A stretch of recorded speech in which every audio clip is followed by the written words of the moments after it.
Week 158 is upon us. Welcome to the Raccoon Den, the Spring Team Real Estate's podcast studio, where this beautiful market report comes out every single week. This week is an extremely important week because today, Tuesday, March the 21st, Canada released its inflation numbers for the month of February. Now, I've always been a proponent of reading beyond headlines. Headlines serve a purpose. It gets you to somehow emotionally react, to click through, to hopefully read the full context of what's happening. So going beyond the headlines is so much more important today than ever. Because if you read the headlines, inflation is down. This deceleration is the greatest since April of 2020. All of that sounds like really great news. But in reality, there's something called the base effect. And I don't want to be the one to teach you what that is. That's why I hyperlinked a great article from Yahoo Finance to help you understand what the base effect is.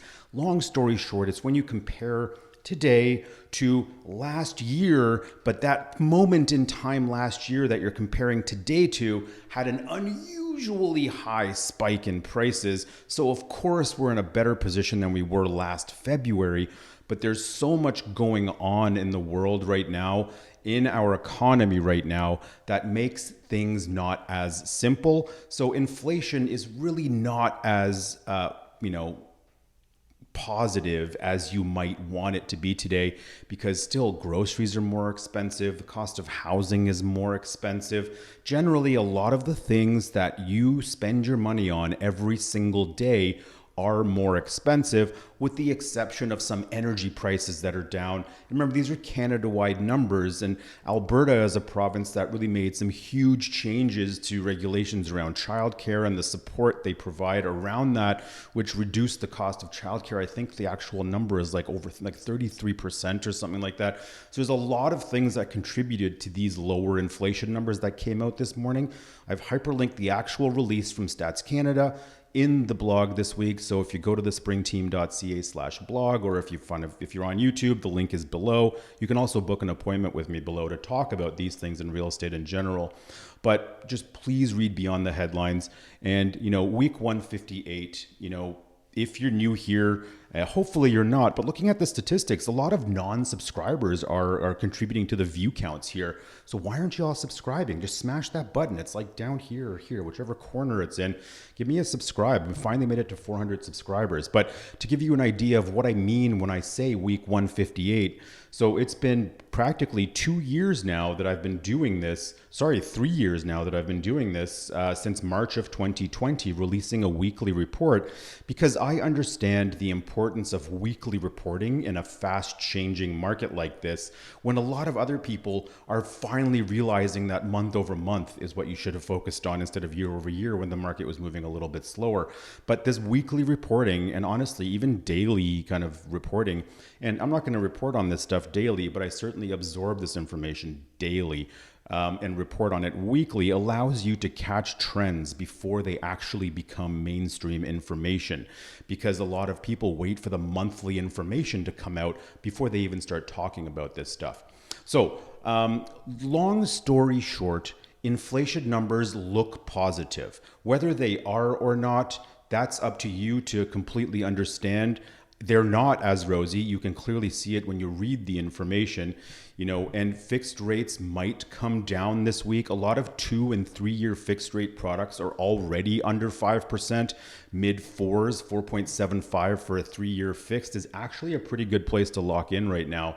But I want you to understand that there's a huge difference in interest rates coming down because inflation is coming down, versus interest rates coming down because people are generally scared of the economy and putting their money into US and Canadian treasuries, bonds, things like that, which are historically the safest investments you can make. And ironically, the same investments that banks like the Silicon Valley Bank were in, unfortunately, they just mismanaged. Essentially, they got squeezed out of their bond position, which is such a strange thing to say because of increasing rates. So it's not like they were taking any crazy risks. Of course, these banks always do. But in this scenario, it's very, very different. So rates are being pressured down because of the changes in the bond yield, which I talked about a lot last week. So you can go back to week 157 and see that. So rates might be coming down, creating some optimism in the market, which is fine, but it's not because inflation is all of a sudden coming into a manageable range. Inflation, like, listen, I'll be the first to admit I was wrong. When I first started talking about inflation, I was nowhere near in a position to be talking about inflation. I didn't understand it enough. I was parroting the information I was hearing from people that are generally more bullish on the market, talking about how, oh, this is transitory, oh, this price will come down once supply chains resume, things like that, but not layering in the Russia-Ukraine situation, not layering in debt levels, not layering in a whole bunch of other things that I needed to consider before saying something like inflation was transitory. Right now, it's clearly not. And even on the Bank of Canada website, they have an estimation that they'll somehow be bringing inflation down to the 2-3% range, which is not realistic at all, considering that we're approaching the end of the first quarter. And we have, was it 5 point, whatever it was, I forget, it's in the blog. I really don't see us decelerating to the point where we're in a normal inflation range in 2023, just because of all the other things happening in the world. We might have, a halt in rate hikes, which is great. That creates, more predictability, more certainty, creates more opportunity for buyers that are already at the threshold of their affordability. So it does create opportunity for people, and we are going to see a lot more movement in the market because of this news. But what I think a lot of people were hoping to avoid was the idea of a recession, or the reality of a recession. And that's what you would call a soft landing, kind of coming out of this, kind of managing the interest, managing inflation, kind of stopping the hikes, economy is improving, costs of certain things coming down, and us being in a relatively soft landing when this all happens. Which, in my opinion, and in the opinion of a lot of other people, I think the idea of a soft landing is sort of off the table at this point. And I really feel like we are going to be pushed into a recession on purpose to be able to manage a lot of what's happening out there right now. So, there is a bright side to being in a recession if you can get out of it relatively unscathed, which I think most people, from a real estate perspective, in a major city that is in demand, that has immigration, that isn't likely to just stop overnight. Like cities like Toronto are generally, they fare better through markets like this. It's those markets that have demand, hot and cold, for various reasons. Like when COVID was first a thing, people all of a sudden were saying the most ridiculous things. Like, I remember I was being chirped like all the time for saying people are going to come back to office spaces, that even companies are going to reimagine how office spaces are used. Like, there are some people out there that really came at me pretty heavy for saying things like that. Like, in my opinion, their position was the most ridiculous one ever. Like, somehow people were just going to abandon the entire city of Toronto and move to like freaking whatever burg you want to call it, and then somehow live their lives all raising cattle on a farm or something weird like that. Like, the mentality behind what some people were thinking was going to happen to urban centers was absolutely just garbage. It was so weird. Obviously, people were going to come back downtown. That's where our energy is. Our sports teams are there. Our offices are there. Our nightlife is there. Of course, it exists in other places too. But the idea that Toronto's markets were going to be abandoned and real estate was going to be worthless because people were buying farms and things like that. You know how many of those people are coming back to Toronto after realizing like none of their friends are going to come visit them 2 hours away? Like, that was just not a real scenario. I don't even know how I started on this rant, but like I just took a lot of heat at the beginning because I was generally feeling really optimistic about the market, not because I'm pulling optimism out of thin air, but because I took the time to research what Toronto has done through other unprecedented events and realized that Toronto fared better than most other cities. So I looked at what was happening in Toronto. I listened to what people were saying, and I put that out there in context for everybody to understand. Some people said I was using too small data sets and my information didn't make any sense. Yeah, data sets are small, and I made it very clear that we're not paying attention to average prices too much here. What we are paying attention to is the buyer sentiment, what sellers are doing. Are they panicking? What's listing supply doing? What's our overall months of inventory statistic look like? All of these numbers painted a very clear picture to where we were headed and what was going to happen in Toronto. And you know what? Most of it I was actually bang on. Where I was really wrong, I was wrong with inflation as that became more of a hot topic. Super wrong with inflation. I didn't understand it enough at the time. But I was also wrong in thinking that my mind was not in interest rate space at that time because our clients were making big offers. They were moving. I really didn't understand what needed to happen with interest rates because of inflation at the time. So what I thought would have happened was these big prices of last March and last February were set. I made the incorrect assumption at the time that, like other times in the past during big economic events like this, I made the mistake in saying that those prices would hold, activity would cool, and then things would just kind of heat up again down the road when the market improved. Now that I have a much clearer understanding of what's happening out there and how things actually work, and because I spent a lot of time doing the work and understanding true economics and understanding global finance and all of these things I've been fully immersed in over the past 2 years, I fully understand where we're at now. And honestly, the idea that you don't have a crystal ball is super lazy and mostly bullshit. When you say you don't have a crystal ball, you generally mean that you haven't done the work to understand how the economy and markets work. You can't tell somebody that, your real estate's for sure going to be worth more 3 months from now. But what you can tell somebody is we are living in an uncertain economy where it's really tough to predict what's going to happen with interest rates because humans are generally tough to predict. These runs on banks, all these banks with their prices being affected, all of that happens because people make emotional decisions to withdraw their cash. All of that happens because we make certain decisions.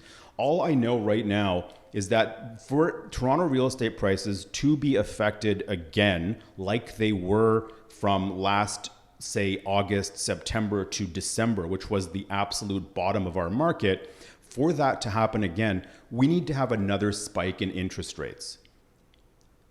There is nothing right now that is showing us that a spike in interest rates is something that's going to happen in the coming months. Recessions put downward pressure on interest rates overall. So that's when I was saying, the recessions do have a silver lining in that it gives you a more predictable path to an improved market and an improved economy, which is why when you're making purchases today, you are going to be competing because generally there's better, more positive buyer sentiment in the air. So you are likely going to be in more multiple offer scenarios. You are going to be competing for properties that you might not have competed for a couple of months ago.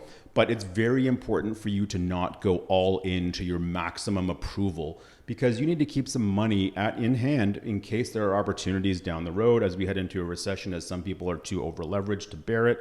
But there's nothing that's going to show me right now, nothing that shows anybody that rates are going to increase right now. For sure, in April, there will be a hold again. That was up in the air, but based on everything that's happening right now with people running to bonds and fixed rates kind of hopefully being pushed down, there's nothing to show us that rates are going to increase, which won't affect people's ability to afford properties, meaning they'll continue to be at the offer table. So another reason why prices would be affected would be if a ton of inventory all of a sudden showed up. During the worst of times, we've had spikes in inventory. We've been through that already. Right now, a lot of sellers that don't need to sell are simply not selling. A lot of sellers that are in a position where they might want to sell should do that right now and in the coming month or so. The market is ready for you now, for you to get probably a bigger than you expected number today. That will probably cool down as buyers get a little bit tired of competing as we head into the summer, which is what has happened for the past 2 summers in a row.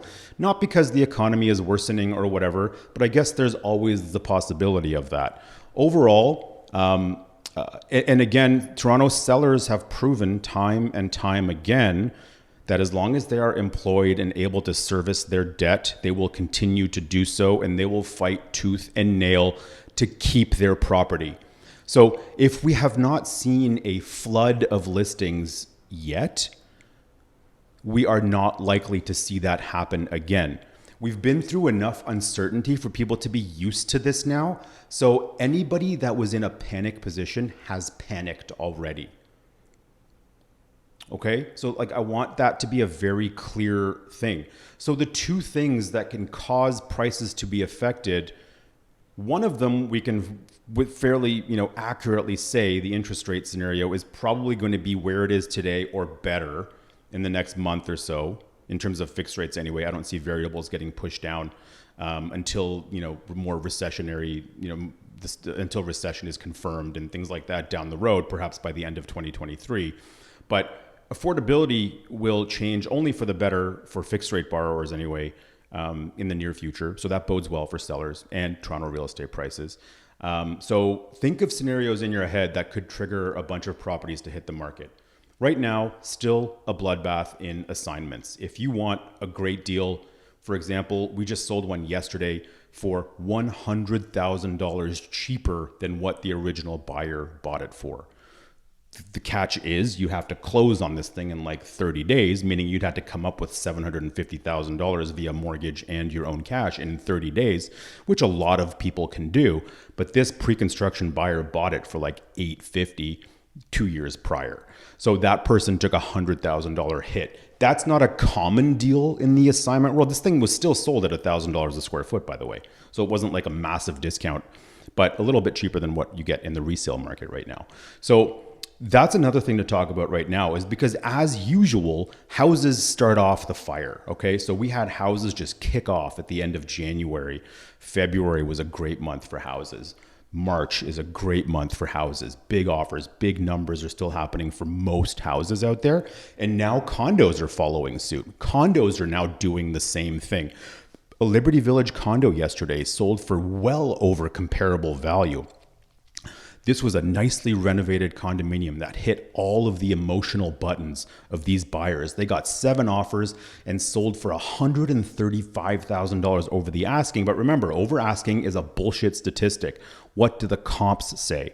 When you look at the comps, $935,000 versus the unrenovated comparable at $860,000, that gap is bridged quite a bit when you add in the renovation value. Still sold for about like 30 grand more than what I thought it was going to sell for. But again, the real story is in market value versus market value, not asking price versus sale price. So always make that distinction. When you see an agent boasting about sold for over asking, what does that really mean? And we're seeing a lot of that happen again right now, which you should be noticing as well if you're following any realtors on social media. Oh, look at me, I'm the hero again. Look what I did. Nope. What you did was you knew where the market was. You priced your property below market value, as you should. Like, I'm not hating on that strategy. That strategy works, and we use it as often as possible to get the most money for our sellers. And we will continue to do that. The only people that complain about that are people that can't afford the types of properties we're talking about, and newer realtors who work only with buyers who are getting frustrated with being beaten in those scenarios because they don't understand how to properly compete in those scenarios. But if, as a true seller representative, listing under market value to get enough people through the door to get you more than one offer to maximize that sale price for the seller is what listing agents should be doing. It's what good listing agents do. Unfortunately, it does waste a lot of time, but that is not the listing agent's fault. That is the buyer's agent fault. Because number one, that buyer agent did not set the right expectations for their clients, or that buyer agent is being instructed by their client to do things that are not that are not in line with their commitment to buy a property successfully, and that agent is just taking orders. So as a buyer agent, you've got a responsibility to stand up for the profession, to stand up for your clients and properly instruct them on how things work and what market value is. And in this market, to just give an offer a try to see what happens, because just maybe is a terrible path. Because all you're doing is contributing to the frenzy of the offer night by adding one more offer to the mix that is not at all competitive. But because we have a closed offer system in most cases here, and listen, I'm a total proponent of open bidding. If that's something a seller wants to do, they can totally do it. It's not really in the best interest of the seller, but it perhaps is in the best interests of creating a more transparent, balanced market, which I am all for. In this case, what your offer is going to do is it's going to add to the frenzy, and that winning bidder might top up their offer just to make sure that they get it. And all you've done is made that similar property more expensive for the next buyer. So this is not the market to be just trying out offers because things were bad a couple of months ago. That's just terrible advice and not the way to be doing things today. So if you just cannot stand being told to, let's back off of this one because just maybe it'll happen, then I really don't know what to say. It's really hard to work with clients like that don't listen to the advice of their hired professional. And I think that comes with just like setting the right expectations when you have that buyer meeting. So anyway, that's the kind of market that we're in right now that is amazing for sellers, and buyers are having to compete just like they did before. Prices are still down from last year, but overall dramatic improvement from February in terms of price, in terms of activity, all over the place. And in none of the communities that I track do we see an increase in inventory. In fact, with condos, we've had to pull back in inventory for the first time in like 4.5 weeks. And we've had 105 sales for the first time since last February in condo land. We haven't had this many condos sell in 1 week in over a year. So like it happens, condos start the fire. The heat in condo land happens. Some people get priced out. They move down into townhouses. Those guys get priced out. They move into condo land. That's very real. Whether you think condos are a good investment or not, it's irrelevant in the conversation because many Canadians do believe in condos, and many of us have seen amazing returns in condos. So you can hate on that big box in the sky all you want, but that hate is lost on reality. So it's a very interesting market to be in right now. You need to be led by a strong real estate professional right now that really knows what they're doing. Otherwise, you're going to spin your wheels and get nowhere. But understand that this is not the time to fully max out your approval. You need to keep some money aside for a lot of things. If you're buying a house, houses have maintenance fees too. They're just not a fixed cost like in condos. So you got to keep money aside. Things are going to get a little bit more expensive throughout the year. Even though inflation does look like it's coming down marginally, it's not an overall picture of a rosy picture like we'd want to believe. So anyway, that's it for this week. Read the article. I would love for you to comment, start a conversation, and let's see where things are going. What do you think the future holds for Toronto real estate? Are we going to be in kind of flatline land for a while? Do you see the market continuing to improve? Are we in the next upswing, or do you see some more deceleration happening in the real estate market ahead of another pop, perhaps after the summer? Who knows? Anyway, interested to hear your thoughts. I'm always open to respectful debate and conversation. So let's do this. Real estate raccoons are out. Ciao from the Raccoon Den. Spring team. We'll see you later.